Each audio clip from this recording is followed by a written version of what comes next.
시청자 여러분, 편안한 주말 보내고 계십니까?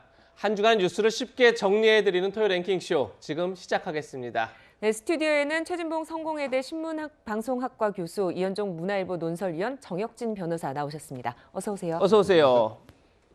그럼 저희가 준비한 첫 번째 한 랭킹 지금 바로 만나보시죠. 결정적 새 장면. 네, 검찰의 수사권 폐지를 놓고 여야가 극적으로 합의했습니다. 박병석 국회의장의 중재안을 여야 모두 받아들인 건데요. 지난 12일 민주당이 검수완박 법안을 당론으로 채택한 뒤 극한으로 치닫던 여야 갈등이 극적으로 봉합되기까지 결정적인 세 가지 장면이 있었습니다. 첫 번째는 법사위에 사보임된 무소속 양영자 의원의 폭탄 발언입니다. 두 번째는 민주당 민영배 의원의 위장 탈당이었고요. 그리고 어제 박병석 국회의장 중재안에 여야가 극적으로 합의하면서 일따라 되는가 싶었지만 다시 야합 논란으로 번지고 있습니다. 그럼 첫 번째 장면부터 살펴보겠습니다. 민주당 지도부는 민주당 출신 무소속 양양자 의원을 법사위로 옮겨 안건조정위원회를 무력화하려고 했습니다. 그런데 뜻밖에도 양 의원이 검수완박 법안에 반대하고 나섰습니다. 더욱이 이런 폭탄 선언까지 했습니다. 양 의원은 다른 분에게서 이런 얘기를 들었다고 언론 인터뷰에서 밝혔는데 이런 얘기가 폭탄이었습니다. 검수완박 처리하지 않으면 문재인 청와대 사람 20명이 감옥에 갈 수 있다. 이런 얘기를 들었다는 겁니다. 검수완박에 대해서 이수진 의원은 누군가 검찰개혁을 위해서 예를 든 걸 가지고 너무 과장해서 얘기한 건 아니냐 이렇게 반박하기도 했지만 글쎄요. 이현종 의원님. 네. 검수완박 법안을 두고 국민의힘에선 문재인 대통령 지키기다, 이재명 상임 고문 지키기다 이렇게 비판하고 나선 상황에서 양양자 의원의 폭탄 발언으로 검수완박 전국에 크게 요동쳤던 것 같아요. 그렇죠. 이게 이제 왜 그러냐면 정권 교체를 한 달여 앞두고 민주당이 이렇게 갑자기 가속 페달을 밟은 원인이 뭘까? 이제 바로 그 의문에서 출발하는 거거든요. 이제 사실은 지금쯤이면 이제 이 정권 이양 인수 이 작업에 이제 굉장히 모든 시선이 집중되고 또 이제 뭐 여당 같은 경우는 이제 야당할 준비를 하는 것이고요. 또 야당은 여당할 준비를 하는 것인데 근데 제가 역대 이렇게 쭉 그 이 정권 교체기를 보면 이렇게 여당이 막판에 어떤 면에서 보면 이 법안 통과에 총력전을 기울이는 경우는 거의 보질 못한 것 같아요. 더군다나 형사사법 체계를 바꾸는 법안, 특히 검경수사권 조정으로 인해서 지난 1년 동안 검찰의 수사권이 6개로 한정이 됐지 않습니까? 네. 근데 그것에 대한 이제 결과물, 아직 이것 자체도 이제 정확히 평가가 안 된 상황에서 다 없애버리겠다. 갑자기 이렇게 이제 이야기 나오니까 이거는 뭔가 이유가 있다. 이제 아주 극단적으로 이야기해서 만약에 이재명 후보가 당선이 됐더라도 이렇게 추진했을 것인가. 이제 이런 어떤 의문에 출발한 거거든요. 그 이유는 결국은 검찰이 현재 수사하고 있는 여러 가지 수사 이것들을 결국 못하게 함으로 인해서 지금 문재인 대통령이나 이재명 상임 고문이라든지 또 민주당의 지금 현재 수사를 받고 있는 의원이라든지 이런 자신의 어떤 수사와 이해관계에 걸려 있어서 검찰의 수사권을 박탈한 게 아니냐 이런 이제 의문이 있어 왔는데 문제는 양양자 의원이 이제 그런 내부 분위기를 아주 직설적으로 전달해 버린 겁니다. 즉 본인이 다른 상임위에 있다가 이제 이 법사위로 보임이 되면서 다들 한 이야기가 이거 통과 안 되면 우리 죽는다. 이거 통과 안 되면 문재인 청와대 한 20명이 구속된다. 자, 그러니 당신이 가서 안건 조정에 가서 이걸 해야 된다라는 이야기를 본인이 전달한 거거든요. 그만큼 이 법안의 통과에 왜 민주당이 집중했는가 그 어떤 본질적인 이유 그거를 이제 양양자 의원이 폭로함으로 인해서 상당히 파문이 있었던 것 같습니다. 네, 양 의원의 발언을 두고 진실 공방이 벌어졌습니다. 박홍근 민주당 원내대표는 강한 유감을 나타냈습니다. 저는 양양자 의원께서 사전에 그런 말씀들을 얘기를 해주셨으면 좋았을 텐데 하는 아쉬움이 우선 있고요. 예. 개별 의원들이 또는 강성 의원들이 그런 이야기를 양양자 의원께 전달했을지 몰라도 적어도 이것은 우리 이 당내 의사 논의 과정에서 그런 것 때문에 저희가 결정했던 것은 없습니다. 그래서 그렇게 좀 확대 해석한 것에 대해서 저는 좀 안타깝게 생각하고 있습니다. 네, 박홍근 원내대표 양양자 의원이 금도를 넘었다 이렇게 비판하기도 했는데요. 양 의원은 오히려 지도부가 강성 초선 의원 모임인 철험회에 끌려다니고 있다 이런 뉘앙스로 반박을 했습니다. 최 교수님, 양 의원의 이런 얘기들은 좀 민주당이 이렇게 단단하게 굳어있는 뭐 그런 것이 흔들리는 것인가 이런 느낌도 드는데요. 어떤가요? 뭐 저는 개인적으로 양재 의원의 개인적인 생각이라고 생각을 해요. 그러니까 그분이 갖고 계신 개인적인 생각이니까 그걸 비판할 생각은 저는 누군가 들은 게 아니라 그냥 개인적인 생각으로 아니, 그러니까 보시는 거죠. 들었다는 얘기가 예. 아까 이제 이수진 의원도 잠깐 얘기했지만 제가 다른 방송에서 그런 얘기를 했는데 예. 뉘앙스가 다를 수는 있어요. 저는 그렇게 생각해요. 그러니까 제가 예전에 다른 방송에서 그런 얘기도 했어요. 그 얘기하신 분이 누군지 밝히고 그 얘기하신 분도 자기 의견 얘기해야 된다고. 왜냐하면 예. 어떤 사람의 말을 들으면요. 전달할 과정에서 본인이 이해할 때 약간 뉘앙스가 다르게 들을 수도 있잖아요. 예. 예를 들면 뭐 20명이라는 숫자가 나왔는지 안 나왔는지 잘 모르겠는데 그게 뭐 예를 들면 이렇게 얘기할 수도 있잖아요. 말하는 분 입장에서는 이렇게 되면 인위적 정계 개편을 위해서 뭐 그 국회의원 관련된 조사해서 사정정국 만들어서 일부가 국민의힘으로 넘어오도록 만들 수도 있다. 이렇게 얘기할 수도 있었겠죠. 근데 이제 예. 그런 부분을 양재 의원이 전달하는 과정에 본인의 의사가 어느 정도 반영됐다고 저는 봐요. 그래서 저는 양쪽의 의견을 누가 말씀하신지 모르지만 양쪽 의견을 다 드려야 한다고 개인적으로 생각하는데 어쨌든 양인재 의원은 개인의 의견을 말씀하신 거니까 그건 그대로 저는 인정하고요. 다만 이제 이것이 그러면 민주당 내 큰 균열이냐 저는 그렇게 보진 않아요. 양재 의원이 갖고 계신 개인적인 성향과 생각이 저는 이제 표현된 거라고 생각을 하고 전체적으로는 이제 검찰의 수사권 폐지 문제에서 민주당은 대체로 다 동의한다고 생각해요. 양재 의원도 그렇게 얘기하셨어요. 그 기본적인 틀은 동의한다. 다만 네. 너무 시기를 촉박하게 잡고 진행되는 과정에 문제가 있다고 판단한다고 얘기를 했기 때문에 크게 균열이라고는 보지 않고 이 진행되는 과정에 이견이 있을 수 있는 거 뭐 국회의원들이 국민의힘이든 민주당이든 이견이 있을 수 있지 않겠어요? 당론으로 결정했다 하더라도 그런 부분들의 표출이고 그렇기 때문에 이게 뭐 크게 민주당의 큰 균열이다. 저는 그렇게 보지는 않습니다. 예. 양양자 의원이 검수완박 법안에 반대를 하자 조금 전에 들으신 것처럼 박홍근 원내대표는 다 방법이 있다 이렇게 얘기를 했었죠. 바로 그 방법이 법사위에 배치된 민영배 의원이 탈당해서 무소속이 되는 거였습니다. 그런데 이를 두고 국민의힘과 정의당은 강하게 비판했는데 그 목소리 듣고 이야기 이어가겠습니다.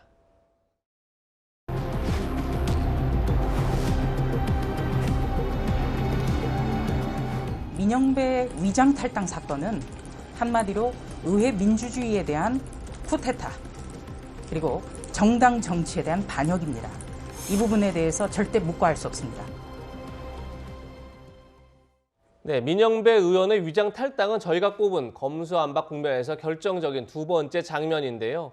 법안 강행 처리를 위해 위장 탈당까지 감행한 건 헌정사상 유례가 없는 일이어서 오히려 이게 민주당의 발목을 잡은 것 아니냐 이런 관측도 나옵니다. 정혁진 변호사님은 어떻게 보십니까? 일단 제가 찾아봤더니 법사위 정원이 18명이거든요. 그런데 올 2월 25일까지는 어떻게 되어 있었냐면 민주당이 12명, 그다음에 국민의힘이 6명이었어요. 무소속은 하나도 없었거든요. 그런데 4월 18일 날 갑자기 민주당 의원이 한 명 줄어들면서 무소속 양양자 의원을 집어넣은 거죠. 그래가지고 이거를 이제 무소속이니까 여당이 아니다 해가지고 4대2로 만들려고 했는데 여의치 않으니까 그러니까 그렇게 되면 어떻게 되느냐. 다른 무소속 의원으로 대체를 갖다가 하면 되는데 이렇게 사보임은 국회의장의 권한이거든요. 그러니까 국회의장이 아마 박병석 의장이 그렇게 양양자 의원 사보임 하면서도 속으로는 부끄러웠을 거예요. 그런데 부끄러운 짓을 두 번이나 하나 그건 못하겠다라고 아마 이야기가 나온 것 같고 그러다 보니까 민주당 의원을 아예 그 법사위에 들어가 있는 민주당 의원을 아예 무소속으로 바꾸는 것이 이게 민영배 그 의원이거든요. 그러니까 이건 누가 봐도 진짜 꼼수 중에 꼼수, 편법 중에 편법이라고 하지 않을 수가 없는데 제가 어떤 생각을 했냐면은 자동차가 빨리 달리려면 악셀레이터도 중요하지만 브레이크가 중요하지 않습니까? 그런데 안건조정위원회는 일종의 브레이크예요. 왜냐하면 다수당의 폭주를 막아보자. 그런데 민주당은 이러한 안건조정위원회를 브레이크로 쓴 게 아니고 두 번씩이나 이제 악셀레이터로 썼으니까 차가 이렇게 천천히 가야 될 때 악셀레이터를 두 번 밟으면 어떻게 됩니까? 이게 사고가 나지 않았습니까? 그래서 제가 봤을 때는 이 사건을 통해서 민주당이 폭주를 제어하지 못하고 민주당의 민낯을 보여준 아주 대형 사고가 난 것이 아닌가 저는 그런 생각이 들었습니다. 네, 의원 사보임에 대한 의장의 속마음은 뭐 저희가 알 수 없기 때문에 정혁진 변호사께서 개인적으로 하신 말씀이다 이렇게 정리하겠습니다. 네, 민영배 의원의 위장 탈당 논란 급기야 민주당 내부에서도 비판의 목소리가 나오기도 했습니다. 그런데 민영배 의원이 당적을 바꾸면서 이 제도의 취지를 훼손하고 있습니다. 또다시 편법을 관행으로 만들어버린 것입니다. 저는 586 이후의 세대로서 민주화를 이룰 선배들을 우상처럼 생각했는데 지금은 그 우상들이 괴물이 되어가는 게 아닌지 하는 생각을 합니다. 정치는 없고 뭔가 부숴야겠다는 지금 망치만 있는 것 같습니다. 왜 이렇게 민주주의를 원칙을 이렇게 자꾸 뒤흔드시는지 모르겠습니다. 네, 박지원 비대위원장은 민주당이 편법을 관행으로 만들었다 이렇게 비판을 했고요. 민주당의 위성 비례 정당을 통해 국회의원이 된 조정은 의원, 586 세대가 괴물이 됐다 이런 말도 했습니다. 이현정 의원님, 네. 이런 사태 좀 어떻게 보십니까? 우선 양양자 의원의 저런 이야기가 무슨 뭐 개인적 의원 이렇게 말씀을 하시는데요. 양양자 의원은 사실은 국회의원직을 어떻게 보면 포기하면서까지 한 이야기입니다. 왜냐, 양양자 의원이 저런 행동을 하지 않았으면 다음번 복당도 되고 광주에서 국회의원 할 겁니다. 네. 근데 본인은 그거를 어떤 면에서 보면 이제 물러치면서까지 저 이야기를 한 거거든요. 그럼 그만큼 용기 있는 이야기라고 저는 봅니다. 그리고 지금 586 의원들의 이런 행태를 보면 저도 사실 586 세대입니다만 저희들 학교 다닐 때 뭐 학생운동하고 할 때는 목적이 정당하면 수단과 방법은 뭐 아무렇게나 해도 된다. 뭐 이런 것들이 사실은 팽배했어요. 근데 그런 생각들을 여전히 지금 586의 핵심적인 의원들이 국회 활동을 하면서도 저는 하고 있는 게 아닌가 이제 그런 생각이 드는 겁니다. 지금 뭐냐면 자신들의 어떤 목적을 하는 이 법안 통과를 위해서 과정이나 절차는 그냥 아무렇게나 해도 돼라는 지금 생각을 하고 있는 거거든요. 더군다나 이 안건조정위원회라는 게 설립된 게 2013년도에 당시에 동물국회, 식물국회 하면서 국회가 많은 비난을 받았습니다. 자, 그래서 국회가 뭔가 심층적인 토의를 하고 이런 것들을 극복하기 위해서 만든 게 바로 안건조정위원회. 그래서 3대3으로 만든 겁니다. 예. 여야 3대3 만들어서 90일 동안 충분히 토의를 할 수 있도록 해라. 이렇게 지금 만든 제도예요. 그 만든 제도를 앞장서 주장했던 사람들이 지금 586 의원들입니다. 예. 자, 그런데 이제 와서는 자기들의 목적을 위해서 이거는 무조건 탈당도 하고 갑자기 뭐 들어가서 하고 이렇게 이 자체를 악용해 된다라고 생각하는 그 생각. 민주주의라는 건요, 이 목적도 중요하지만 절차가 중요합니다. 절차를 얼마나 준수하냐에 따라서 그 정당성이 살아나는 거 아니겠습니까? 저는 이번에 민영배 의원의 저 탈당, 무소속, 앞으로 또 아마 복당시키겠죠? 저는 그런 부분은 절대로 있어서는 안 된다. 정말 이번에 박홍근 원내대표나 이 어떤 면에서 보면 절차를 무시한 행태, 이것에 대해서는 정말 이 국회의 어떤 존엄이라든지 민주주의의 어떤 문제라든지 이 부분 관련해서는 저는 철저한 책임 추궁이 있어야 된다. 그런 생각이 듭니다. 네. 586 세대인 이현주 의원께서 586 세대 같은 세대를 향해서 아주 쓴소리를 하셨다 이렇게 볼 수 있을 것 같습니다. 극한 대치로 치닫던 검수완박 정국은 극적으로 봉합됐습니다. 여야가 어제 박병석 국회의장의 중재안을 전격 수용하면서 파국은 피했는데요. 검수완박 정국의 결정적 세 번째 장면 지금 만나보시죠. 예, 더불어민주당은 수용하기로 이렇게 결정을 했습니다. 기소권과 수사권이 반드시 분리되어야 한다고 4월 처리한다는 한국형 FBI를 만들어내야 한다. 이렇게 크게 세 가지를 반복해서 주장을 했고 기본적으로 반영되었다라고 봅니다. 의장의 중재안을 수용하기로 하였습니다. 양당이 대한민국의 형사사법체계를 근본적으로 흔들지 않는 범위 내에서 부정부패도 척결하고 억울한 피해자를 만들지 않는 범위 내에서 서로 타협을 했다. 검찰이 갖고 있는 보안 수사권은 그대로 유지가 되고 그거는 손댈 수가 없는 거예요. 박병석 국회의장의 조정안이 나온 게 어제 오전 9시 45분이었습니다. 그리고 나서 국민의힘은 1시간 23분 만에, 민주당은 2시간 4분 만에 이 조정안을 전격 수용했습니다. 이현종 의원님, 네. 극한 대립을 벌이다가 조정안이 2시간도 채 안팎으로 양당이 다 수용을 했습니다. 이렇게 빨리 수용한 이유를 두고 관심이 많은데, 그렇죠. 궁금증이 많은데 왜 이렇게 빨리 수용한 거죠? 일단 이제 이 합의안이 발표되기 전에 세 차례 걸친 원내대표와 박병석 의장 간에 이제 논의가 있었고 나름대로 내부에서는 거의 뭐 잠정 합의를 한 것 같습니다. 예. 그게 이제 의원총회 과정을 통해서 추인만 받았다면 되는 것인데 양당에 다 정책 이해관계가 있었던 것 같습니다. 그래서 일각에서는 이게 정책 야합이다 이런 이야기가 나오고 있는 거 아니겠습니까? 민주당 입장에서 보면 지금 민영배 의원의 무소속 이 탈당에서 굉장히 코너에 몰려버렸어요. 예. 당내에서도 많은 비판들이 나와버렸습니다. 이렇게까지 해야 되나라는 이제 문제가 있다 보니까 지금 뭐 사실 민주당을 제외하고는 대부분의 시민단체와 민변까지도 다 반대를 하고 있지 않습니까? 완전히 코너에 몰리다 보니까 뭔가 합의가 필요했고 국민의힘 입장에서 보면 이 극한 투쟁으로 어떤 싸움을 하기에는 용기가 없었던 거죠. 왜냐하면 본인들 입장에서 보면 이걸 필리버스터도 해야 되고 뭔가 해야 되는데 그러기 위해서는 저는 국민의힘의 투쟁력이 전혀 없었다 이렇게 보는 것이고요. 또 네. 하나는 검찰 수사권은 우리 국민들이 본 입장에서 보면 별로 상관이 없습니다. 솔직히 국민들이 검찰의 어떤 수사권이 커지든 적든 큰 영향이 없어요. 근데 국회의원들은 여야를 막론하고 굉장히 큰 영향을 미치는 거죠. 그런 면에서는 여야가 어떤 면에서 보면 공통점이 있었다. 즉 자신들의 뭐 나중에 이야기하겠지만 선거법이라든지 자신들과 관련된 범죄에 대해서는 검찰 수사권을 다 뺏는 데는 다 동의해버린 거죠. 이게 어떤 면에서 보면 정말 많은 어떤 시민들이나 어떤 국민들의 이해관계 속에서 판단한 게 아니라 마지막에는 결국은 자기들의 어떤 이해관계, 자기들의 수사권 관련해서는 여야가 똑같은 이해관계가 있었기 때문에 저는 빨리 합의한 게 아닌가 그렇게 보고 있습니다. 네, 꼼수 탈당까지 불사한 민주당. 이 조정안 덕분에 또 부정적인 여론을 비껴가면서 검찰의 수사기소권 분리를 관철했습니다. 의석수가 적어서 민주당 법안 강행을 막을 수 없는 국민의힘, 윤석열 대통령 당선인의 취임 이후로 검수완박을 막을 시간을 벌었다는 점에서 출구를 찾은 거라고 보는 시각도 있습니다. 최 교수님께서는 좀 어떻게 보십니까? 뭐 비슷한 시각인데요. 지금 이제 국민의힘 같은 게 실리를 추구한 거죠. 네. 왜냐하면 완전히 검찰의 수사권을 폐지할 수 있는 걸 일정 부분 좀 제재를 했다는 점, 이런 점에서는 실리를 추구했다고 볼 수 있을 것 같고, 예.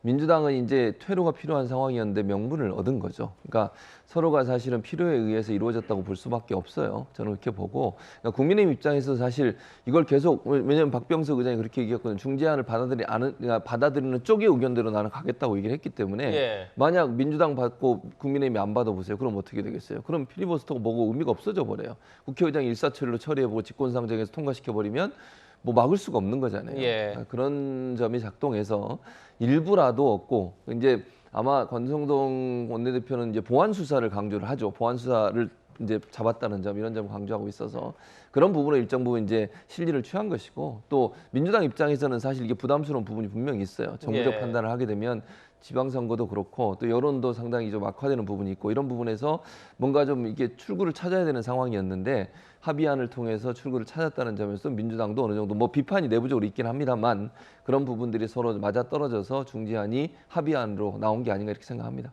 네. 검수완박 법안을 둘러싸고 어제 여야가 전격 합의했다 이런 소식 짚어봤는데 지금부터 한 단계 더 들어가 보겠습니다. 그런데 법조계에선 여야의 타협이 아니라 야합이다 이렇게 비판하고 나옵니다. 이 소식은 다음 두 번째 한랭킹에서 만나보겠습니다. 타협이냐, 야합이냐. 검수완박 법안을 두고 극한 대치를 이어가던 여야, 박병석 국회의장이 제시한 중재안에 전격 합의했었죠. 하지만 법조계에서 거센 반발이 이어지고 있습니다. 이 중재안은 여야 의원들이 자신들의 기득권을 지키기 위해서 합의했다는 겁니다. 그 목소리 들어보시죠.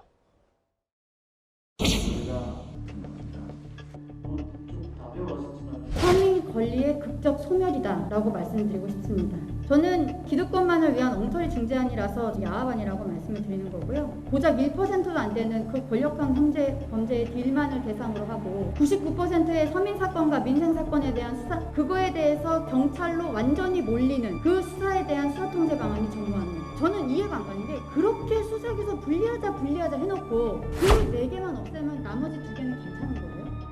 공직자 범죄, 선거 범죄를 빼겠다. 누가 사실 빼면 좋습니까? 선거 범죄, 공직자 범죄, 지금 여기 계신 분들이나 대다수 국민들하고 아무 상관이 없는 문제입니다. 국민 피해, 검사의 독주, 이런 부분을 오히려 언급하셨으면 좋지 않았을까 싶은데 이것이 지금 우리 국회의 현실이고, 제가 일개 젊은 평범사에 불과하지만 의장님, 여당, 야당, 의원님들 정말 부끄러운 줄 아셔야 됩니다.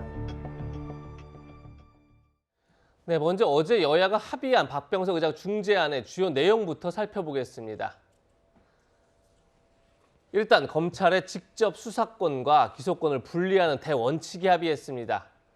그러면서 중대범죄수사청, 중수청을 신설할 때까지 검찰은 현재 6개의 분야에서 직접 수사할 수 있었는데 그 6개 분야를 2개 분야, 부패와 경제로만 제한해서 직접 수사권을 주기로 했습니다.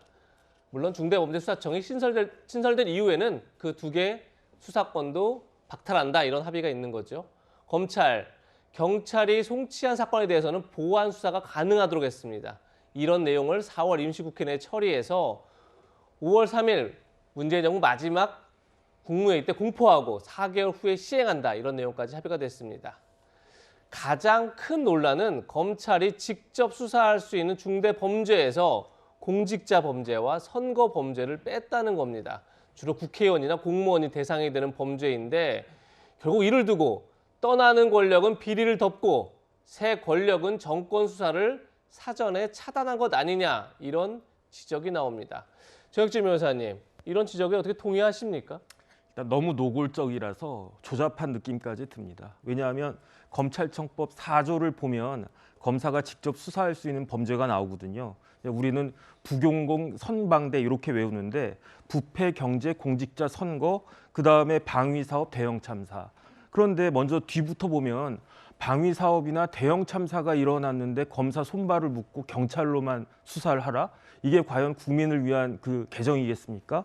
그다음 두 번째, 부패사범이나 경제사범은 경찰들도 충분히 할 수 있는 그런 사건이에요. 만약에 검사로부터 그런 권한을 뺏으려면 부패 경제를 빼야지 왜 대형 참사를 뺍니까?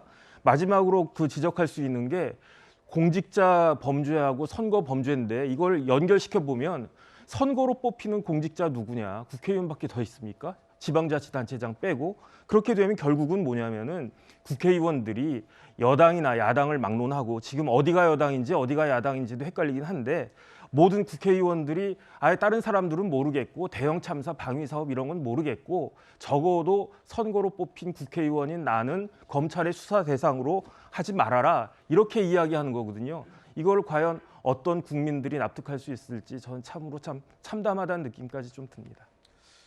일단 선거법 같은 경우는 이제 예. 이게 공소시효가 6개월이거든요. 근데 지금 이게 이 법이 4개월 이후에 이제 시행이 되는 그렇죠. 거지 않습니까?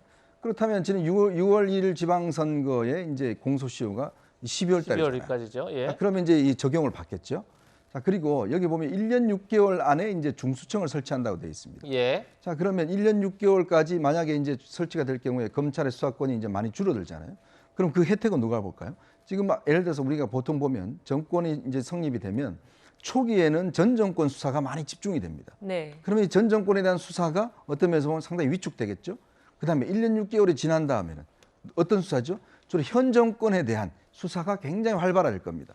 그런 면에서 보면 이 1년 6개월이라는 시간 자체가 정말 저는 교묘한 것이다.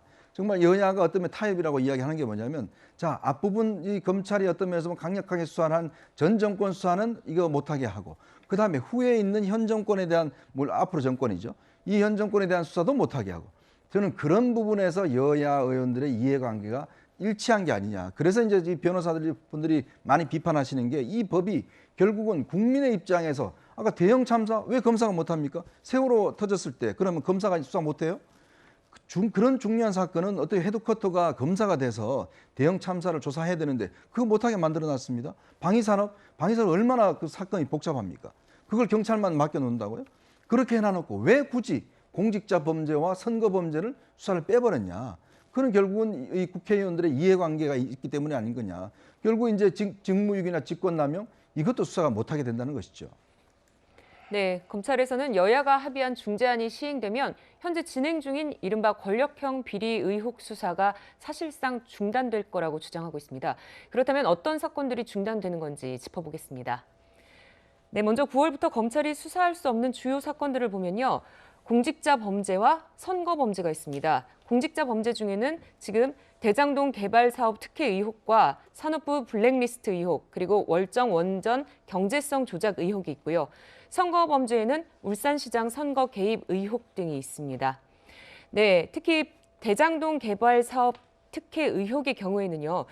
이재명 고문에 대해서 배임 혐의로 수사할 때는 검찰이 수사를 할 수 있지만 직권남용 혐의는 검찰이 수사할 수 없다. 이런 내용입니다. 그렇다면은 같은 사건을 두고 검찰과 경찰 각각 수사를 해야 하는 건가요? 변호사님 어떻습니까? 이게 법을 잘 안 봐서 그래요. 왜냐하면 그 검찰청법 4조를 보면은 1항 1호에 어떻게 되어 있냐면 제가 조금 전에 말씀드린 것처럼 부경공, 선방대 이런 중요한 사건들을 검사가 할 수 있게 되어 있고 네. 남욱에 또 검사가 직접 수사할 수 있는 그 범죄가 뭐냐면 경찰 범죄. 그다음 이제 다목이 있는데 다목은 어떻게 규정이 되어 있냐면 감옥과 남욱 사건 및 그다음에 이제 송치된 범죄 중에서 검사가 이런 사건들과 직접적 관련성이 있다라고 인지한 사건들은 검사가 직접 수사할 수 있어요. 그렇기 때문에 만약에 이제 대장동 관련돼서 이게 뭐 부패 범죄도 해당되고 공직자 범죄도 해당되고 그러면 부패 범죄니까 검사가 계속 수사를 갖다가 할 수 있는 겁니다. 그렇기 때문에 과연 요거 이렇게 뭐 몇 가지만 빼놓은 게 실질적으로 민주당에서 어떤 의도로 이걸 뺐는지는 잘 모르겠지만 과연 그 목적을 달성할 수 있을까? 저는 굉장히 의심이 되고요. 바꾸려면 좀 제대로 바꾸는 게 낫지 않았을까 하는 생각이 드는데 어쨌든 그 감옥의 그 공직자 선거 방위 사업 대형 참사 요것만 쏙 빼는 걸로 거기까지만 이제 개정한다라고 이렇게 합의를 했으니까 아마 큰 그 무리는 없지 않을까 저는 그 생각이 듭니다. 네. 네, 정치권 일각에서는 민주당의 입법 강행에 크게 반발했던 국민의힘이 박병석 의장의 중재안을 전격 수용한 배경에 권성동 원내대표의 개인적인 경험도 작용한 것 아니냐 이런 분석도 나옵니다. 바로 이것 때문입니다. 어제 권성동 의원은 기자들을 만나서 이렇게 얘기했습니다. 검찰의 직접 수사는 굉장히 피해가 많다. 나도 그랬다. 이렇게 표현을 합니다. 그런데 권성동 의원은 원내대표는 2016년도에 강원랜드 채용비리 의혹으로 검찰의 수사를 받습니다. 그리고 기소가 됐고 6년 뒤인 올해 대법원에서 무죄 확정 판결을 받았습니다. 결국 무죄를 받았지만 검찰 수사로 6년간 곤욕을 치른 권성동 원내대표가 내심 검찰의 수사권 폐지에 찬성한 것 아니냐 이런 얘기까지 나오는 건데 이현정 의원님. 네. 이건 어떻게 좀 봐야 할까요? 뭐 설마 그렇겠습니까? 뭐 본인 사건 때문에 이게 결국은 뭐 검찰의 수사권을 뺏어야 되겠다 그런 생각을 가졌다고 저는 믿지는 않습니다. 그런데 저는 근본적으로 이번에 국민의힘이 협상을 하면서 어떤 면에서 보면 프레임 전쟁에 졌다는 게 뭐냐면 지금 민주당 끊임없이 수사권과 기소권을 분리해야 된다는 주장을 해왔어요. 예. 왜 이거 이제 그 뭐 예를 들어서 뭐 외국에는 다 그렇게 한다라고 이야기를 했는데 실제 이 통계를 보면 OECD 국가 중에서 22개 국가는 여전히 검찰의 수사권이 가지고 있습니다. 8개 국가는 분리되어 있는 거죠. 근데 최근의 추세를 보면 영국도 그렇지만 이 검찰의 직접적인 수사권 뭐 이런 것들을 더 강화하고 있는 추세예요. 근데 여당 의원들이나 이쪽 변호사분들은 다 정반대로 이야기를 하고 있죠. 예. 자, 근데 이 보면 예를 들어서 이 저희가 이제 기자들 같은 경우도 이 일선 기자들이 기사를 쓰면 데스크가 데스크를 보지 않습니까? 근데 데스크가 데스크를 보는데 데스크가 직접 취재는 못 한다. 이렇게 되면 그게 기사가 제대로 되겠습니까? 예. 그럼 데스크가 예를 들어서 본인도 직접 전화를 걸어봐서 뭐 취재를 하고 확인도 하고 이래야지만이 완성품이 나오는 게 아니겠어요? 예. 검찰 수사도 마찬가지죠. 자, 그러면 법정에 가서 직접적으로 유죄를 받아내는 사람 주체가 누굽니까? 바로 검사입니다. 그럼 검사 입장에서 보면 이게 유죄인지 무죄인지를 확실히 본인이 알아야지만이 법정과 싸울 거 아니겠습니까? 근데 수사권이 없어져 버리면 수사를 못 하는 거예요. 그냥 자료만 보고 이야기하는 거거든요. 과연 그게 가능하겠냐는 이야기죠. 그렇기 때문에 물론 이게 이제 그동안 검찰이 모든 사건을 다 직접 수사했기 때문에 피해가 있었습니다. 근데 그걸 줄이는 거는 저는 찬성을 합니다. 예. 근데 근본적으로 기소권과 이 수사권을 완전히 없애는 게 무슨 당연한 것처럼 진리인 것처럼 이런 어떤 프레임을 그동안 여당이 주장해 왔었는데 그 프레임을 저는 국민의힘이 수용했다는 거. 이게 저는 결정적 패착이라고 봐요. 이렇게 되면 앞으로 이번 법을 보면 결국은 이게 앞으로 시간은 지나지만 분리되게 돼 있습니다. 그러니까 제가 아까 말씀드렸듯이 과연 이게 이 추세에 맞느냐는 이야기예요. 원리에 맞느냐는 이야기죠. 즉 저희들 기자 같은 경우에 그럼 데스크는 무조건 이 일선 기자에 써온 기사만 그 내용만 가지고 데스크를 봐라. 이거하고 똑같은 거 아니겠습니까? 네, 하지만 여야 내부에서는 또 이번 합의에 대한 반발의 목소리도 적지 않습니다. 앞으로 법안 세부 조율 과정에서 진통이 예상되는 대목인데요. 어떤 비판이 나왔는지 화면으로 준비했습니다. 네, 이른바 박병석 중재안 합의에 대해서 반발하고 있는 여의 목소리입니다. 김용민 더불어민주당 의원은요, 중재안 제안 과정은 헌법 파괴적이고 입법권 없는 자문그룹이 실질적인 입법권을 행사했다 이런 입장입니다. 민주당을 탈당한 민형배 의원, 의회 민주주의의 파괴라고 비난해도 피하기 어렵다. 이렇게 얘기를 했고요. 반면에 국민의힘에서는 이런 목소리가 나왔습니다. 말이 좋아 중재안이지 박 의장이 마련해준 민주당의 출구 전략에 동의해준 것이다. 이런 의견도 있었고요. 또 다른 의원은 특수부가 줄면서 수사의 손발이 다 잘려서 형사사법 시스템 자체를 난도질했다. 이렇게 말하기도 했습니다. 하지만 민주당 강경파들은 언제 설립될지 알 수 없는 중대범죄수사청이 만들어질 때까지 검찰의 경제와 부패 사건 직접 수사권을 남겨놓은 것을 비판하고 있는 이런 상황이고, 또 보신 것처럼 반대로 국민의힘은 사실상 검수완박법이 아니냐 이런 입장인데요. 최진봉 교수님께서는 어떻게 보십니까? 그러니까 지금 양측 다 이제 불만이 있는 거죠. 그러니까 왜냐하면 이제 협상하고 타협하는 것은 본인들이 원하는 거 모두 다 받을 수는 없어요. 네. 양쪽이 조금씩 양보할 수밖에 없는 것이고, 그 과정에서 지금 이런 중재안이 나온 건데, 만약 중재안을 받지 않았다면 파행이 되든지 아니면 한쪽으로 법률이 통과가 됐겠죠. 예. 그래서 한쪽은 만족사지만 또 한쪽은 불만이 있을 거예요. 그러니까 지금 상황에서는 뭐 양쪽이 불만이 있을 수밖에 없어요. 왜냐하면 본인들이 원하는 거 100% 얻지 못했거든요. 민주당 입장에서도 그러니까 그 검찰의 수사권을 완전히 폐지해야 되는데 지금 그렇게 되지 않았어요. 유예기간도 있고요. 예. 그리고 중수청을 만든다고 하는데 중대범죄수사청 만들면 그 임명 과정에 어쨌든 윤석열 당선인이 취임하고 나면 대통령 입김이 들어갈 가능성이 있잖아요. 그런 부분들이 고려된다고 하면 또 다른 검찰이 생기는 거 아니냐, 이런 이제 우려도 있어요, 사실은. 그러니까 예. 이런 부분들 때문에 민주당에 이제 있는 분들도 반대하는 분들이 좀 있고, 국민의힘도 마찬가지죠. 이렇게 되면 수사권 폐지 문제가 어느 정도 어쨌든 지금 현재는 검찰의 수사권을 폐지하는 방향으로 가고 있는 거니까 거기에 대한 이제 국민의힘의 반대가 있는 건데, 뭐 이거는 불가피한 면이 없지 않아 있어요. 합의하고 중재하다 보면 양측 다 만족스럽지 못한 상황이 된 것이고, 그러다 보니까 결국은 지금의 이런 이제 내부적으로 반발이나 불만이 생기는 상황이라고 볼 수 있습니다. 네. 이현주 의원님. 네. 민주당의 강성 지지자들은 오늘 저녁에 국회의장 중재안을 비판하면서 국회의사당에서 뭐 촛불 집회를 열겠다 이렇게 공언하고 있습니다. 지금 화면에 보시는 것처럼요. 네. 여의도에 총 집결하자 국회 앞에서 100만 촛불을 들어보자 막 이렇게 하면서 지금 이 여야 합의는 굉장히 강하게 반발하고 있는데, 물론 이건 이제 민주당의 강성 지지층 입장에서는 완벽한 검수완박이 안 된 데 대한 항의겠죠. 네, 그렇죠. 어쨌든 여야의 이 합의가 상당히 후폭풍이 있을 것 같아요. 어떻게 이어질 걸로 보십니까? 일단 민주당 입장에서 보면 민주당의 이번 현상을 이제 우리가 웩도독 현상이라고 이야기를 하거든요. 즉 꼬리가 몸통을 흔드는 현상이다. 그 이야기는 뭐냐면 열린민주당에서 온 최강욱 의원이나 일부 의원들, 또 이제 강성파들, 이런 어떤 소수의 철험회라는 조직이 당의 중심부, 즉 주류를 흔들어 버렸다, 장악해 버렸다, 이런 이제 지역들이 있는 거예요. 이제 그렇다 보니까 이제 민주당의 어떤 중심부를 사실상 이 강경파들이 장악한 거 아니냐. 왜냐하면 이번에 최강욱 의원이 원내대표 출마해서 17표를 얻었습니다. 예. 다들 놀랐어요. 그만큼 어떤 면에서 보면 민주당의 이제 중심축이 좀 더 강경파로 가는 게 아니냐는 이제 지적이 있는 거고, 이번에 이제 또 이 부분에 대해서 반대하는 그 이상민 의원이나 박용진 뭐 등등 조홍천 이런 분들이 또 비판적인 목소리를 냈지 않습니까? 예. 그러니까 점점 민주당의 노선적 대립이 저는 좀 더 뚜렷해져 가고 있는 게 아니냐. 그리고 그 주류가 사실상은 이제 철험회라든지 이 강경파가 주류가 되고 있다. 이렇게 되면 앞으로 민주당의 어떤 당 내부의 어떤 갈등들이 굉장히 심각해질 것이고, 국민의힘도 지금 이번에 이제 이 안을 두고 지금 국민의힘 지지자들 반발이 지금 굉장합니다. 예. 특히 이 협상을 이끈 권성동 원내대표에 대한 이제 이 비판이 있는 거거든요. 예. 특히 권성동 원내대표는 이제 윤핵관이라고 해서 윤석열 당선인의 어떤 제일 측근이라고 이야기를 하잖아요. 그러니까 이 부분에서 왜 윤 당선인은 입장을 표명하지 않는 것이냐. 그러니까 이런 것도 있고, 또 앞으로 이 합의는 했지만 중수청이나 이거 앞으로 이행하려면요, 이거 엄청난 또 앞으로 그 고비들이 많을 겁니다.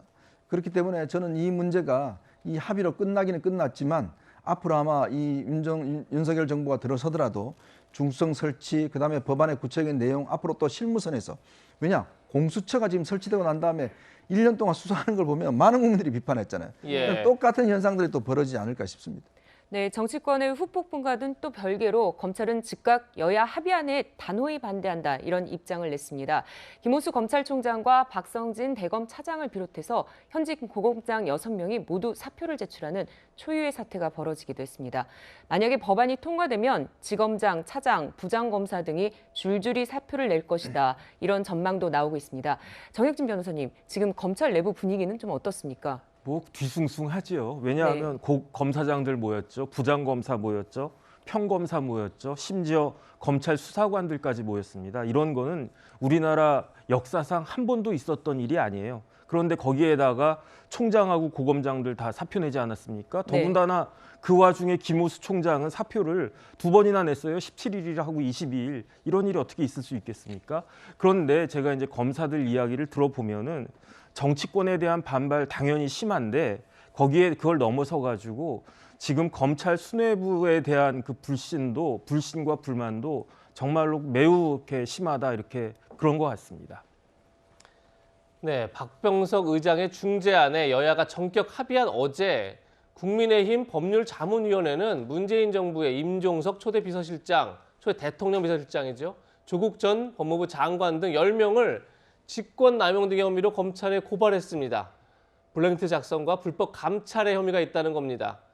민주당은 당장 지금 신영현 대변인 정치 보복에 서막을 열겠다는 선언이다 이렇게 강력히 반발하고 있는데 최영진 변호사님, 검찰이 공직자 범죄를 수사할 수 있는 게 8월까지예요. 한 4개월밖에 남지 않았는데 국민의힘이 저렇게 임종석 전 실장, 조국 전 장관 등 10명을 다시 고발하는 것 4개월 동안 열심히 수사하라고 이런 의미인 건가요? 어떻게 저희가 받아들여야 되는 거죠? 그런 의미겠죠. 4월 말에 이제 본회의 통과시킬 거고 5월 3일이 국무회의가 이제 마지막 문재인 대통령 국무회의가 있을 거거든요. 그날 아마 공포를 하게 되면 그러면 4개월 뒤면은 9월 3일까지만 이제 그 공선 방대 이 4가지 범죄에 대해서 수사할 수 있게 되는 거니까 그러니까 4개월 동안 기소를 다 해라. 그런 의미로 일단 받아들여질 것 같은데 근데 제가 이제 그 합의문을 꼼꼼하게 봤더니 수사권과 기소권을 분리하라는 원칙에 합의했다라고 하는 그 합의가 의미는 있어요. 그런데 실질적으로 진짜로 중요한 것은 법을 개정하는 거거든요. 그런데 4월 말에 개정되는 법은 제가 봤을 때 합의문상 딱 3조항밖에 없거든요. 검찰청법 4조하고 형사소송법 197조의 3, 245조의 7. 그런데 이렇게 개정한 것이 큰 의미가 있는 것인가? 왜냐하면 제가 조금 전에도 말씀드렸지만은 부패범죄, 경제범죄 관련해 가지고 관련성이 있는 범죄는 검사가 계속 수사할 수 있도록 되어 있고요. 그다음에 만약에 이제 정 안 되면 어떤 방법이 있느냐? 이 검수완박 그 이야기 나왔을 때 나왔던 이야기가 상설특검이었거든요. 지금 형사소송법이 그렇게 크게 바뀌는 것이 아니기 때문에 상설특검을 통해서 특별검사가 뭐 여러 가지 문제되는 그 사건들을 충분히 수사할 수 있을 것 같고 그다음에 또 공수처도 있죠. 그다음에 이제 형사소송법 개정되는 내용들을 갖다 봤더니 이건 어떤 내용이냐면요.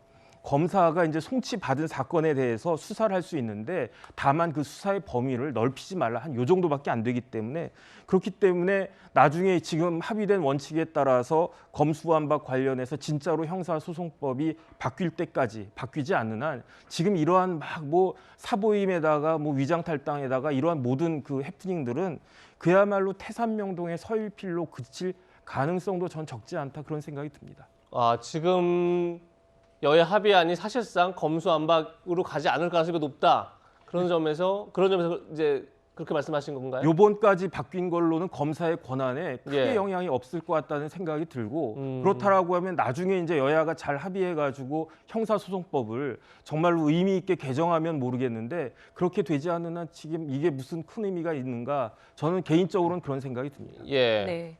검수완박을 둘러싼 극한 대립은 일단 여야 합의로 봉합되는 분위기입니다. 그런데 조금 전에 들으신 것처럼 야합 논란이 불거지고 있고 과연 이것이 검찰의 수사권 조정을 제대로 하고 있는 것이냐 이런 논란은 계속 이어지고 있습니다. 이 소식 여기서 정리하고요. 그럼 지금부터 39일 앞으로 다가온 지방선거 소식 짚어보겠습니다. 저희가 준비한 3번째 안랭킹 만나보시죠. 윤심과 박심. 네, 조금 전인 오전 10시 30분 국민의힘은 대구와 강원 광역단체장 경선 결과를 발표했습니다. 윤석열 당선인의 마음을 뜻하는 윤심과 박근혜 전 대통령의 마음을 뜻하는 박심이 경선 결과에 어떤 영향을 미칠지 관심이 뜨거운 지역들이 발표됐는데요. 그 결과 어땠는지 한번 들어보시죠. 김재원 후보 총 득표율은 26.43%, 유영하 후보 총 득표율은 18.62%, 홍준표 후보 총 득표율은 54.95%, 감산점 10%를 반영하면 최종 득표율은 49.46%입니다. 국민의힘 대구광역시장 최종 후보자로 홍준표 후보가 결정되었음을 알려드립니다. 김진태 후보 총 득표율은 58.29%, 황상무 후보 총 득표율은 41.71%, 정치 신인 가산점 10%를 반영하면 최종 득표율은 45.88%입니다. 국민의힘 강원도지사 최종 후보자로 김진태 후보가 결정되었음을 알려드립니다. 네, 지금 들으신 것처럼 국민의힘 대구시장 후보 경선에서 홍준표 의원이 승리했습니다. 강원지사 후보로는 컷오프 됐다가 기사 회생한 김진태 전 의원이 본선행 티켓을 따냈는데요. 먼저 대구시장 경선 결과부터 보겠습니다. 홍준표 의원이 49.46%, 감산이 10% 됐습니다. 반영 전에는 54.95%였는데 감산 10%로 49.46%, 그리고 김재원 26.43%, 유영하 변호사 18.62%로 홍준표 의원이 대구시장 후보로 확정됐습니다. 박심 마케팅으로 주목받은 유영하 변호사는 결국 3위에 그친 건데요. 이현주 의원님, 네. 대구에서 박근혜 전 대통령의 영향력이 찻잔 속 태풍으로 끝난 건가요? 그러니까 이제 아마 이 경선이 할 때 제가 뭐 그런 말씀을 드린 것 같은데 이번 유영하 변호사가 얼마나 득표하느냐에 따라서 향후 아빠 박심이 정치적 영향이 얼마나 될까 이 가늠할 수 있는 뭐 중요한 가늠자다 이렇게 말씀을 드렸는데 예. 결국 이렇게 결과가 나온 것 같습니다. 그만큼 박 전 대통령이 지금 유영하 변호사의 이제 후원회장까지 맡고 직접 유튜브 영상까지 만들어서 지원을 했지만 결국 이제 이 득표에서는 3위를 기록했지 않습니까? 뭐 어떤 면에서 보면 이제 정책 영향력과의 한계점이라고 이야기를 할 수가 있겠죠. 만약에 이제 이번에 유영하 변호사가 굉장히 선전을 했더라 그러면 앞으로 아마 대구 정치는 상당히 많이 변화가 있을 겁니다. 예. 앞으로 총선 공천이라든 등등에 있어서. 그렇지만 여전히 이제 박근혜 전 대통령에 대해서 여러 가지 안 됐고 또 박 전 대통령이 이제 앞으로 국가 원로로 좀 남아줬으면 하는 이제 바람들은 충분히 있지만 현실 정치의 어떤 이 직접적으로 개입하는 부분에 대해서는 아직까지 지지자들 입장에서 보면 좀 거부감이 있지 않나 이제 그렇게 해석할 수 있을 것 같고요. 이번에 이제 결과를 보면 역시 이제 홍준표 의원이 아무래도 대선 후보도 했고 또 경남지사도 했고 이런 어떤 지명도라든지 이런 것들이 이제 뭐 무시할 수 없었던 것 같습니다. 예. 물론 뭐 지금 홍준표 의원이 과연 대구시장을 맡는 게 옳으냐 안 맞느냐 또 다음에 또 대선에 있으면 또 나올 텐데 또 그때 그만두는 거 아니냐 이런 논란이 있지만 어쨌거나 이 지명도나 어떤 이런 것들을 대구 시민들도 또 인정한 게 아닌가 그렇게 생각이 듭니다. 네, 박근혜 전 대통령은 자신의 법률 대리인인 유영하 변호사의 후원회장을 자처하면서 유튜브에 직접 출연하기도 했었는데요. 그 목소리 다시 한번 들어보시죠. 지난 5년간 제가 가장 힘들고 고통스러웠던 시간을 저의 곁에서 함께 했습니다. 모든 사람이 떠나가고 심지어 저와의 인연을 부정할 때에도 흔들림 없이 묵묵히 저의 곁에서 힘든 시간을 함께 참아냈습니다. 제가 이루고 싶었던 꿈은 이곳 대구에서 유 후보가 저를 대신하여 이루어 줄 것으로 저는 믿고 있습니다. 네, 이번 경선에서 3위에 그친 유영하 변호사의 다음 행보에도 관심이 쏠리고 있습니다. 홍준표 의원이 대구시장 후보로 나가게 되면 홍 의원의 지역구인 대구 수성을 보궐선거가 지방선거 당일 6월 1일 동시에 치러지게 됩니다. 유영하 변호사가 이 선거에 다시 나올 수 있다, 이런 말도 나오고 있습니다. 홍준표 후보의 지역구에 보궐선거로 출마할 수도 있다는 전망도 나와요. 만약에 이제 이 대구시장 후보가 안 되시면 출마하실 계획도 있으십니까? 제가 선거를 떨어졌을 때 과연 그 지역에 출마를 해야 되는지 하면 또 왜 해야 되는지 대구시장을 했다는 사람이 지역구 출마하는 게 정말 이게 마땅찮은지 제가 고민을 해야 되겠죠.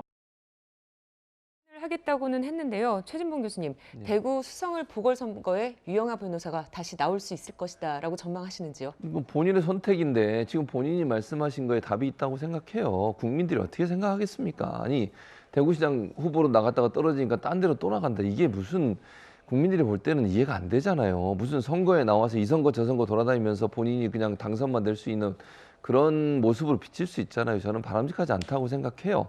그리고 지금 기간도 얼마 지나지 않았는데 그걸 또 나와서 그럼 이번 보궐선거에 하겠다고 하면 저분은 그냥 어디든 자리만 있으면 그냥 출마해서 당선되는 게 목표다. 이렇게밖에 볼 수 없는 거잖아요. 정말 지역 정치를 위해서 열심히 뛰겠다는 자세를 가지고 대구시장 출마를 했는데 이제는 그게 아니라 국회의원을 하겠다 이렇게 나오시면 저는 바람직하지 않다고 봅니다. 그리고 주민들도 그런 부분을 좋게 보지 않을 거예요.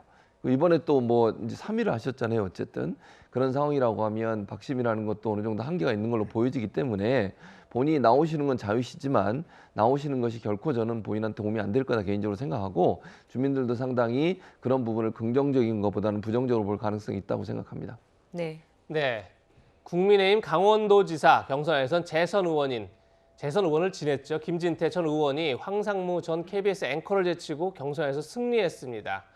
이로써 강원도지사를 지낸 민주당 이광재 의원과 본선 경쟁을 펼치게 될 텐데요. 이현정 의원님, 네. 황상무 전 앵커가 윤석열 당선인 대선 레이스 때 대선 TV 토론팀 단장을 맡았습니다. 그렇죠. 그러다 보니까 윤심이 작용한다면 황 전 앵커가 이기는 것 아니냐 이런 전망이 있었는데 결과는 달랐어요. 이건 어떻게 저희가 좀 봐야 될까요? 처음에는 작용을 했죠. 왜냐하면 처음에는 김진태 의원을 공천 탈락시켰지 않습니까? 네. 전략 공천에서 사실상 황상무 전 앵커를 이제 결정을 했는데 워낙 이제 반발이 있고 본인이 또 뭐 단식 농성까지 하고 그래서 결국 이제 뒤집어졌어요. 즉 5.18 발언이라든지 이것에 대해 사과를 할 경우에 경선에 붙여주겠다. 라고 해서 본인이 바로 즉각적으로 사과를 하고 이제 경선에 붙여져서 이제 기사회생한 거 아니겠습니까? 예. 그러니까 결국 이제 윤심을 통해서 밀어붙이려고 그러다가 이게 사실은 지역의 여론조사라든지 등등의 여러 가지 이제 어떤 이 조건들이 실제로 황상무 씨 같은 경우는 이번에 이제 처음 출마를 하는 거거든요.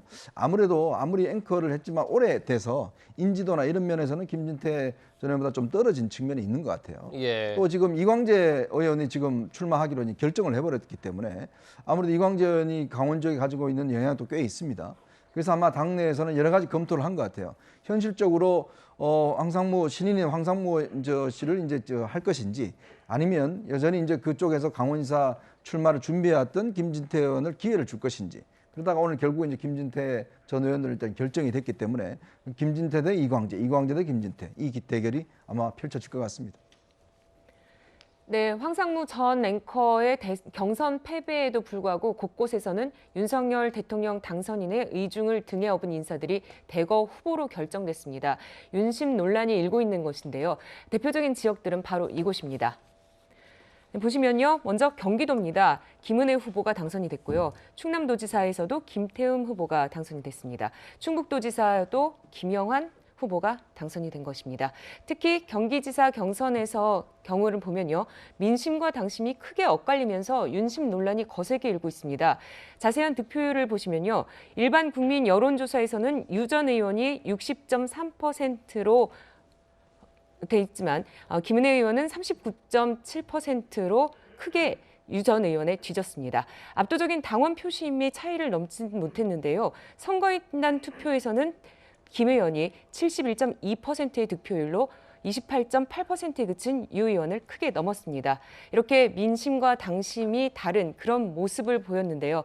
장혁진 변호사님, 이렇게 윤심이 작용했다. 받아들이는 그런 사람들도 있습니다. 어떻게 보십니까? 저는 잘 모르겠는데 지금 보니까 일반 국민에서는 유승민 후보가 6대 4로 앞섰어요. 그런데 당원에서는 3대 7로 뒤졌단 말이에요. 그래서 지금 윤석열 후보의 그 윤심이 그 국민의힘에서 얼마나 영향이 있는지는 전 잘 모르겠어요. 정치를 그렇게 오래 하신 분이 아니기 때문에. 그런데 적어도 제가 확실하게 느껴지는 것은 유승민 후보가 지금 국민의힘 내에서 당내에서 그렇게 인기가 없는 것이 이번 그 투표 결과로 드러난 것이 아닌가. 그다음에 어떤 생각이 드냐면 지금 뭐 이런저런 여론조사 많이 하지만 결국은 정당의 후보는 당원들이 뽑는 것이다. 이런 사실이 밝혀진 것이 아닌가. 저는 그런 생각이 들었습니다. 네, 경기도지사부터 충남과 또 충북도지사 후보에 대해서는요. 경선에서 당선이 됐다는 것이지 확정된 건 아닙니다. 네, 경기지사 경선에서 패한 유승민 전 의원은 어제 자신의 SNS를 통해서 작심 비판에 나섰습니다. 유 전 의원은 경기도지사 경선은 공정도 상식도 아닌 경선이었다. 권력의 뒤끝이 대단하다. 그러면서 2016년 진짜 친박 이런 논란이 있었죠. 진박 간별사들이 칼춤을 추던 때와 똑같다. 권력의 칼춤은 결국 자신에게 돌아간다. 이렇게까지 표현했습니다. 이현중 의원님, 네. 권력의 칼춤은 결국 자신에게 돌아간다는 건 거의 윤석열 당선인을 정조준했다 이렇게 볼 수도 있을 것 같은데 유승민 의원의 저 발언, 경선에 대한 저 소회 어떻게 들으셨습니까? 글쎄요. 저는 이 유승민 전 의원이 이렇게 판단하는 근거가 뭔지 사실 따져보면요. 지금 이번에 이제 경선 결과를 보면 여론조사에서는 앞섰지만 결국 선거인단 투표, 즉 당원들 투표에서는 굉장히 뒤졌지 않습니까? 예. 그 원인 아마 유승민 전 의원이 알고 계실 겁니다. 그 뭐냐 하면 우리가 상식적으로 보면 유승민 전 의원이 사실은 이 대선 후보 경선에서 패하고 난 다음에 그동안 칩거하셨잖아요. 한 번도 얼굴을 나타내지 않다가 마지막에 유세를 했습니다.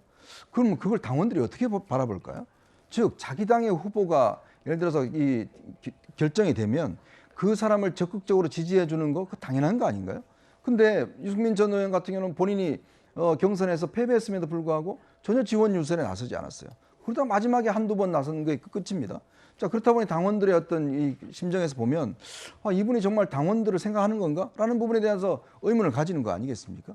그리고 또 하나는 경기도 같은 경우는 본인하고는 전혀 상관이 없습니다. 그냥 본인도 그걸 인정을 했어요. 경기도에서 한번 출마한 적도 없고 한번 살아본 적도 없고 학교를 나온 적도 없습니다. 근데 이제 갑자기 경기도지사에 나온다고 한 거예요. 근데 이거를 지금 이게 윤심 때문에 그렇다? 이게 공정과 정의가 아니다? 왜냐하면 지금 이번에 당협위원장들이나 이런 분들이 대부분 다 김은혜 의원은 이제 지지 쪽으로 많이 했거든요. 근데 그분들의 마음을 사는 것도 능력입니다. 정치인들이 저 당협위원장들이나 당원들의 마음을 사는 거 그거 가만히 있어도 되는 거 아니에요. 적극적 찾아가서 이야기하고 설득하고 해야 되는 거거든요. 근데 과연 그런 행동을 했는데도 그랬다면 모르겠습니다만은 그러나 유승민 전 의원이 과연 이렇게 이야기를 할 수 있는 상황이 되는가? 저는 솔직히 객관적으로 봐서 유승민 전 의원이 이번에 경기도지사 나갔을 때부터 저는 이건 아닌데라는 생각이 많이 했었거든요. 예. 저는 어떤 면에서 보면 이 당원들의 이 이야기는 당연한 결과가 아닌가. 근데 그 원인을 본인에서 찾지 못하고 자꾸 윤 당선인에 찾는 것 자체가 제가 볼 때는 좀 번지수가 잘못된 게 아닌가. 뭐 솔직히 그런 생각이 듭니다. 네, 윤심 논란이 일고는 있지만 김은혜 경기지사 후보는 민주당의 어떤 후보가 나와도 이길 자신이 있다면서 강한 자신감을 드러냈습니다. 여러분들의 지지에 깊은 감사를 드립니다. 저와 경선을 함께했던 유승민 후보님께도 감사와 위로의 말씀을 전합니다. 저는 민주당에서 어떤 후보가 나와도 이길 자신이 있습니다. 반드시 약속을 지키는 경기도의 철의 여인이 되겠습니다. 저 김은혜를 지지해 주십시오. 감사합니다. 네, 반면 민주당 아직 경선이 진행되고 있습니다. 이재명 계승을 앞세운 김동연 전 경제부총리를 비롯해서 안민석, 조정식 의원과 염태영 전 수원시장이 사파전을 벌이고 있습니다. 네, 경기 지역은 이재명 상임 고문의 영향력이 큰 지역인데요. 최진봉 교수님 좀 어떻게 보십니까? 일단은 아마 이제 1차하고 이 결선까지 갈 것 같아요. 그러니까 과반수를 얻지 못하면 왜냐하면 사파전이 이루어지기 때문에 표가 좀 분산될 가능성이 있고요. 네. 그렇게 된다고 하면 이제 제가 개인적인 이건 예측입니다만 김동연 후보가 1위를 하더라도 50% 이상을 득표를 못하면 결국 결선 투표를 하게 되는데 그럼 나머지 세 분이 어떻게 할 거냐의 문제라고 저는 봐요. 결선 투표에서 나머지 세 분이 힘을 합치는 거냐. 예. 요게 이제 저는 관건이라고 보거든요. 그래서 예. 현재 그냥 4명을 쭉 놓고 보면 여론조사 결과에서 김동연 후보가 앞서고 있긴 한데 만약에 결선 투표에 저 세 분이 민주당의 색깔이 강하게 돼 있는 세 분이 함께 힘을 합쳐서 결선 투표에 나선다고 하면 그건 또 어떻게 될지 몰라요. 그래서 예. 최종 후보가 누가 될지는 지금으로서는 완전히 단정할 수는 없다. 그러니까 앞서가고 있는 후보가 누구냐 물어본다면 김동연 후보로 말씀드릴 수 있지만 결선 투표에서 어떤 결과가 나올지 모르기 때문에 지금 상황에서는 누가 완전히 단정적으로 이길 수 있다 이렇게 말씀드리는 상황은 아닙니다. 네. 최 교수님, 예. 제가 갑자기 드는 궁금증이 하나 생겼는데요. 예. 조금 전에 본 것처럼 김은혜 의원이 국민의힘의 경기도지사 후보가 됐어요. 그러면 김은혜 의원의 지역구가 분당갑이잖아요. 성남 분당갑이요. 네. 여기에 이재명 상임고문이 재보궐선거에 보궐선거에 출마할 가능성 어떻게 보십니까? 저는 99% 없다고 생각합니다. 없다고요? 제가 예. 100%라고 말씀드리면 또 혹시나 모르니까 그러는데 제가 볼 때는 99% 그럴 가능성 없습니다. 그럴 가능성 없고요. 그랬다면 만약에 김병욱 의원이 원래는 성남시장 출마를 고려를 했었거든요. 그걸 완전히 자기가 안 하겠다고 얘기를 했어요. 예. 만약 그럴 계산이 있었다면 그래서 저는 그건 거의 100%라고 말씀 안 드리면 99% 그럴 가능성 없다고 봅니다. 예, 지켜보겠습니다. 예. 이재명 고문의 영향력, 곧 2심 논란인데 2심 논란은 서울시장 경선에서도 뜨겁습니다. 이재명 고문이 지원하는 것으로 알려진 송영길 전 민주당 대표가 공천에서 배제됐다가 다시 포함됐습니다. 송 전 대표는 이재명 고문을 지지하는 개혁의 딸, 이른바 개딸들에게 감사 인사를 전하면서 기쁨을 감추지 못했는데요. 그 장면 같이 보겠습니다. 송영길 전 대표와 박주민 의원의 배제 문제는 두 사람에 대한 배제는 없이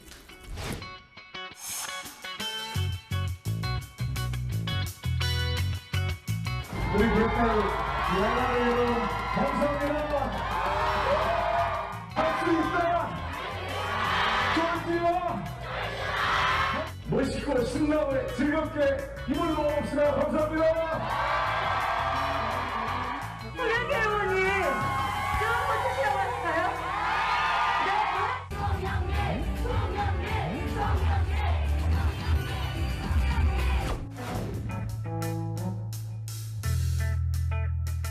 여러분들을 접촉을 할 계획이에요. 최종적으로 의사표시가 안 되신 분들은 추가 접촉 노력을 더 할 것이다 이렇게.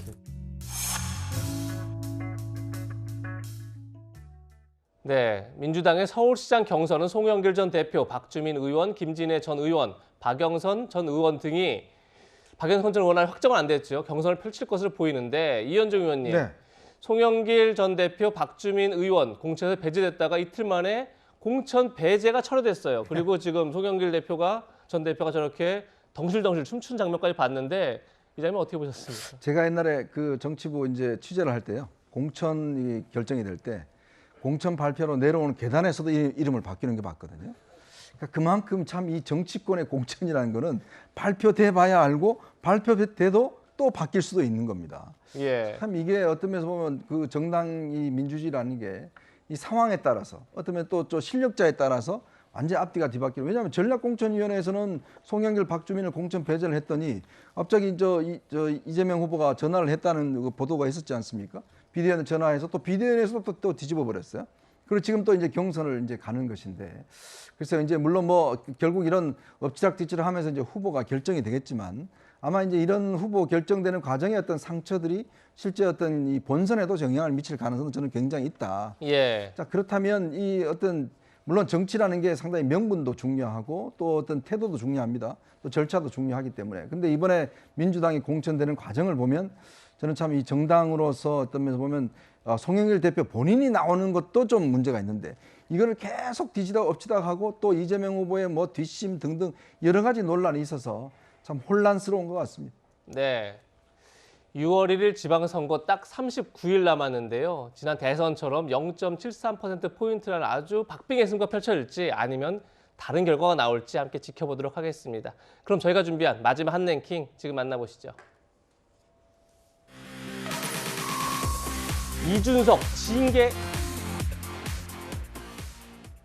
네, 국민의힘 중앙윤리위원회가 유튜브 채널 가로세로 연구소와 시민단체 등으로부터 성상납 의혹이 제기된 이준석 대표에 대한 징계 절차를 개시하기로 결정했습니다. 중앙윤리위원회는 만장일치로 징계 절차 개시를 의결했다. 사유는 증거인멸 교사 의혹과 관련해 품위 유지 의무 위반이다. 이렇게 밝혔습니다. 현직 당대표에 대한 징계 안건이 윤리위에서 정식으로 회부된 것 자체가 처음인데요. 이준석 대표가 성상납을 받았다는 의혹은 유튜브 가로세로 연구소가 처음 제기했었습니다. 그때 목소리 들어보시죠. 이준석이 검찰 수사 자료에서 성상납 사실이 드러났습니다. 이게 법원으로부터 받은 검찰 수사 증거 자료입니다. 네. 대전지검 수사 기록 청구와 관련된 가장 최악의 범죄라고 뇌물이죠. 하셨습니다. 이게 충격적인 것은 네. 2013년도 범행이니까 그때는 20대입니다. 네. 박근혜 정부 초창기 때잖아요. 본인이 허위라고 주장을 하는데 네. 이 녹음을 들으시면 알겠지만 허위라는 말 한마디도 안 나와요. 왜 그런 거짓말을 해요라고 얘기를 할 거 아니에요. 만일에 거짓말이면. 쟤네가 말하는 것 중에 쟤네가 뒷받침하는 내용을 갖고 있는 게 뭐예요? 그러면 쟤네가 무슨 녹취 이런 거 얘기하는 건 어떤 거예요? 녹취는 다른 사람들이겠죠. 제 녹취는 없어요. 그럼 수사 기록은 뭐예요? 그럼 수사 기록 대전지검 어쩌고 하는 거. 내일 제가 사람을 한 명 대전 좀 보낼게요. 좀 만나주시고 상황 좀 저희가 파악할 수 있도록. 예, 다양한 음성을 들어봤는데 이 의혹 다시 한번 정리해 보도록 하겠습니다. 가로세로 연구소가 처음 제기한 의혹은 이겁니다. 이준석 대표가 2013년 8월 달에 한 벤처 회사 대표로부터 성접대를 받았다. 그 이유는 박근혜 당시 대통령을 회사에 올 수 있도록 다리를 놔달라 이런 청탁을 받았다는 겁니다. 그것이 지금 이런 의혹이 대전지검 수사 자료에 다 들어있다 이렇게 주장하고 있습니다. 이에 대해서 이준석 대표는 만약에 문제가 있었다면 그때 수사에 들어갔을 것이다. 지금까지 단 한 번도 수사를 받거나 수사기관으로부터 연락을 받은 적이 없다. 이렇게 해명했습니다. 그런데 이 의혹이 제기되고 나서 이준석 대표가 성접대 의혹을 폭로한 제보자를 이준석 대표의 측근이 만나서 증거인멸을 시도했다. 이런 의혹이 추가로 제기됐습니다. 이준석 대표의 측근이 성접대 의혹을 폭로한 제보자에게 7억 원의 투자 각서를 써주는 대신에 성상납 사실이 없었다는 확인서를 받으려 했다는 겁니다.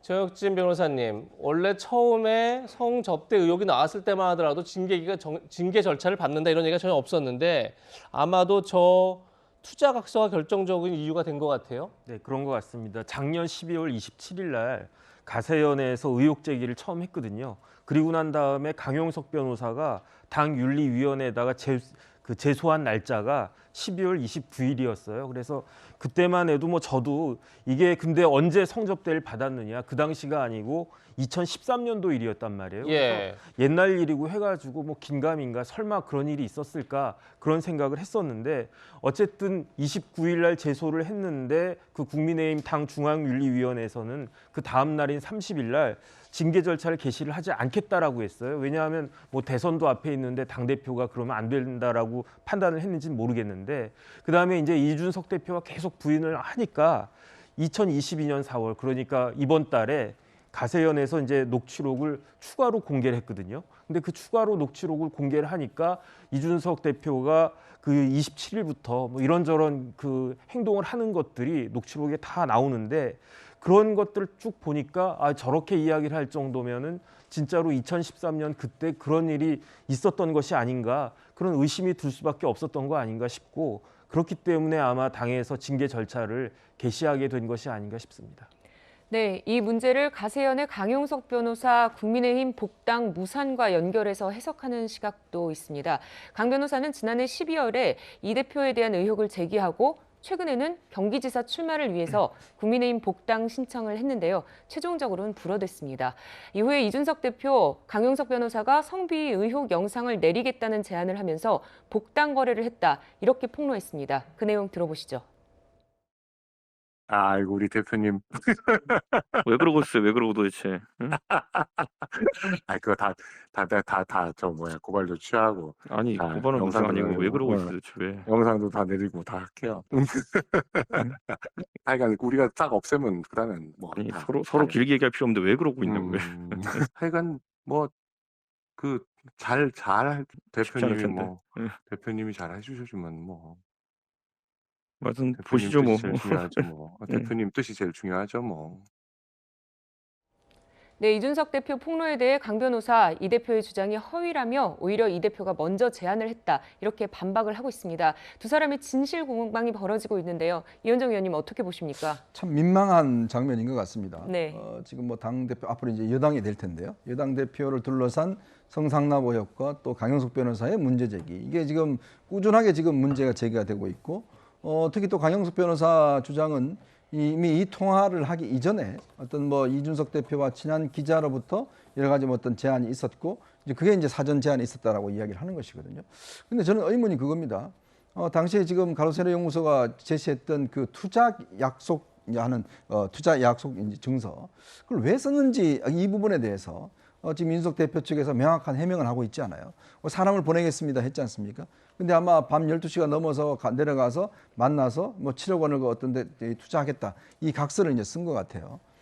그렇다면 저는 이준석 대표를 둘러싼 이 의혹이 사실은 본인이 이 부분에 대해 사실관계에 좀 분명한 해명이 필요한데 이게 사실은 뭐 검찰 수사나 뭐 이런 걸로 지금 해명될 수 있는 사안은 아닌 것 같습니다.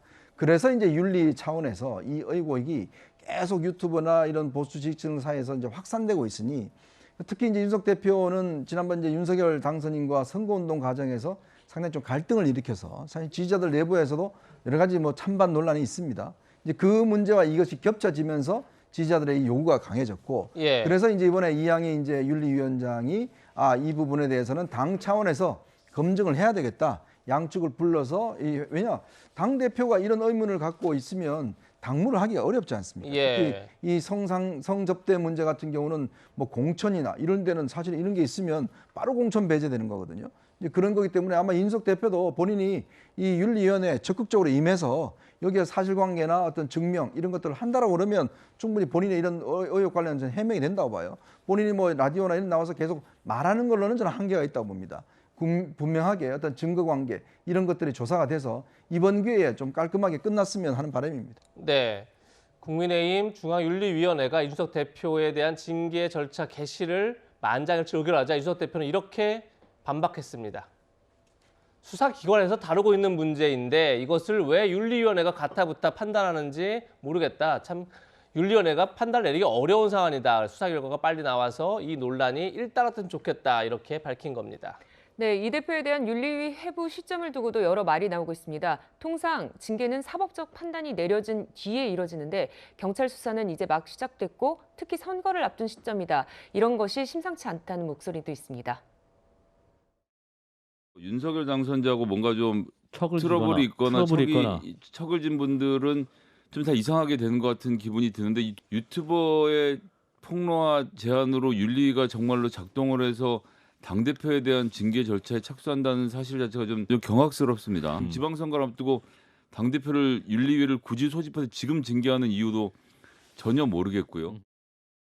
네, 일각에서는 이 사안이 당내 권력 다툼의 도구로 이용되는 게 아니냐 이런 해석도 있습니다. 국민의힘 윤리위 측은 증거인멸 교사 의혹의 진위와 징계 타당성을 들여다보겠다는 것이라면서 징계 여부가 정해진 건 아니다 이렇게 선을 긋고 있는데요.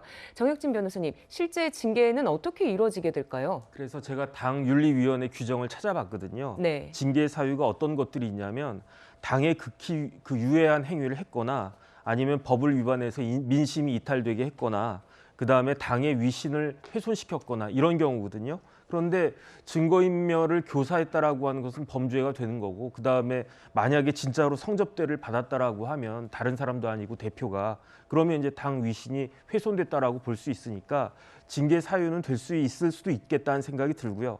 그다음에 종류는 징계 종류는 제명부터 경고까지 이렇게 쭉 있는데 절차를 따져 보면은 본인의 소명을 반드시 듣게 되어 있고요. 예. 그다음에 이제 재심 청구도 할 수 있게 되어 있으니까 진행된 거에 따라 가지고 어떻게 될지 한번 지켜봐야 될 것 같습니다. 이현정 의원님, 네. 당내 권력 투쟁 아니냐 이런 시각은 어떻게 보십니까? 그래서 이제 권력 투쟁이라는 측면도 있겠지만 일단 사실관계에 대한 이제 확인이라는 저는 차원에서 봅니다. 왜냐하면 당 대표가 이제 지방선거 있으면 또 공천도 해야 되고 중요한 역할을 하기 때문에 계속 이 문제가 확산되는 건 아마 옳지 않을 겁니다. 그렇기 때문에 이번 윤리 같은 경우는 좀 사실관계 확인 여기에 좀 초점이 맞춰져 있지 않은가 싶습니다.